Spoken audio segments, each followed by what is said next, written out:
briefly, Leviticus 23 is a festival calendar. It goes through all the major festivals of the year. And is that a fascinating thing on its own terms? Maybe not. But it is the fullest such calendar in the Bible. And it's the basis for, these days, like all of the Jewish holidays and all the Christian holidays that were stolen from the Jewish holidays. Did I say stolen? I meant stolen.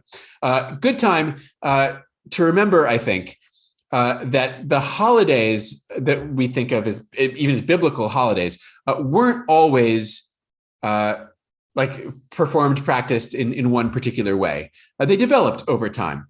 So I'm just going to take a second to look at Passover as an example. The earliest calendars we have in the Bible mention really only 3 festivals at all. But when they're talking about what we think of as Passover, it says something like this, right? You shall observe the festival of unleavened bread, and you eat unleavened bread for 7 days. Great. It doesn't call it Passover.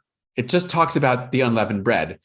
And it doesn't mention anything about the Exodus story because it's not about the Exodus story. In the early stages, this festival, like the others, was an agricultural festival. Israelites were farmers and they celebrated, the harvest and the planting and the sowing. And I don't know what all those words mean technically, but the stages of agricultural development.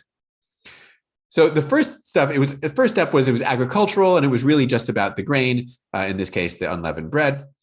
I'm not going to read this whole thing, but Deuteronomy comes along and is like, yeah, okay, but we're all going to celebrate in at least the same place.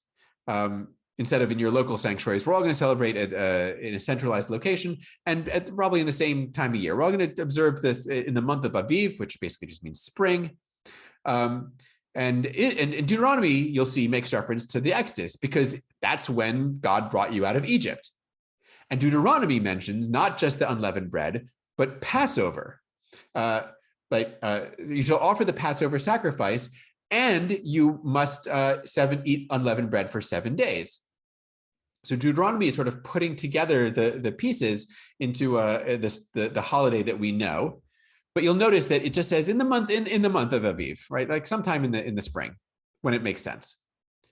And then we come to our text of Leviticus 23 and our calendar. And now we have dates. In the first month, on the 14th day, at twilight, that's when there's going to be a Passover. On the 15th day, we start the unleavened bread thing. So again, just to point out that right, even within the Bible, we see development of the festivals over space and time and through various authors. In this calendar, we also find, well-timed for the season we're in right now, the first reference to Rosh Hashanah. It's not called Rosh Hashanah, but it is. At the 7th month, on the first day of the month, you're going to observe a day of complete rest, and we're going to blow some trumpets, right? That's the shofar, and that's Rosh Hashanah. This is the first time it appears anywhere in the Bible. And of course, along with it comes Yom Kippur. And the 10th day of the 7th month is the Day of Atonement. Yom Kippur, we call it Yom HaKippurim in the Bible. It shall be a holy convocation for you. Great.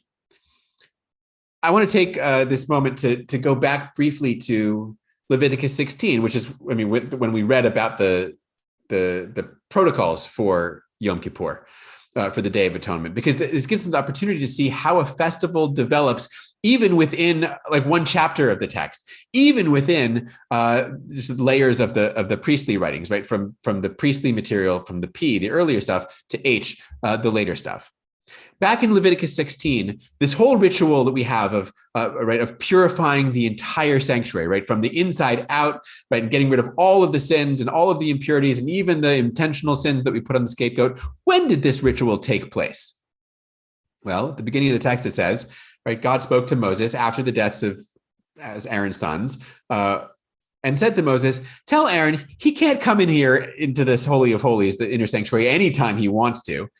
Here's how he should do it. Which is funny because you'd think it would say like, he can't come in anytime. He can only come in once a year. But it doesn't. In the original P conception of this ritual, it didn't happen at a set time. It happened whenever. Whenever the high priest thought, or maybe the community thought, we need to clean up the sanctuary. Like we need to do our regular cleaning now. we need to do our deep clean has to happen now. Maybe it's like when things were going particularly badly for Israel and they thought to themselves, man, God must be like on the verge of leaving. This is what it must, this sort of rocky stuff we're going through. Let's go clean out the sanctuary to make sure that we're doing everything we can. And I'll point out the reference to Aaron's sons at the beginning in this case may not be a mistake, right? That's a moment when in the sanctuary itself, sin was committed, death occurred. It's possible that the text is signaling to us with that reference. This is the kind of time that might make sense to do, maybe. But the idea was that the whole ritual was ad hoc. When it's needed, here's how you do it. And then on to the end of the chapter, we get this added to it. This will be a statute to you forever. In the 7th month, on the 10th day of the month, which you may recognize as the precise calendar we just read, you shall do no work, neither the citizen nor the alien. So it's not ad hoc. Now it's formalized. I've got a date for it, which is it's a safeguard of sorts, to be sure. Now, if you know you're going to clean every fall, right, your annual fall cleaning, then you know it's never going to get so bad. But it also kind of robs the ritual of some of its force, I think, as a response to things going badly in the world. And you'll notice the way that this section talks about how atonement or purification works. On this day, atonement will be made for you to cleanse you. Right? Remember, that's not how the priestly system works. The priestly system is you bring the sacrifice to cleanse the sanctuary, to purify the sanctuary. Now you're having sacrifices done to cleanse you, right? You will be clean of your sins before the Lord. Again, so this is one of these little, if you understand the way the priestly system works, you can see that this stuff, building on it, is not quite right. It's a different view. And then we have the introduction of audience participation, as it were, right? You guys have to deny yourselves, right? You have to fast. Why do you have to fast? Because there's a ritual going on in the temple that's cleansing you, right? You have to participate somehow, but of course, all of Israel can't be in the sanctuary at one time. So you fast to mark that, yes, this is happening to me on my behalf. In the original priestly concept, you didn't need to fast, right? The priest was just in there doing some sprinkling blood around. It had nothing to do with you. Okay. I wanted to use the festival calendar as a way of seeing that the Bible isn't a static document. This section, this H section, they're like constitutional amendments, right? Updating the text to match the changing ideas and circumstances of ancient Israelites. I also like to use this to remind us that what's written here in all of this material in Leviticus isn't necessarily ancient Israelite practice, which I sort of said last time. Rosh Hashanah and Yom Kippur, right, which we now think of as the most important holidays in the Jewish year, exist in the Bible only in these chapters. Only in Leviticus does anybody, and I guess in Numbers once, only in this little priestly world do those holidays even exist. Like, nobody else knows that they exist. So what we're seeing in this text isn't ancient Israel changing its beliefs and practices. We're looking at the literary expression of an ongoing conversation within one small priestly community.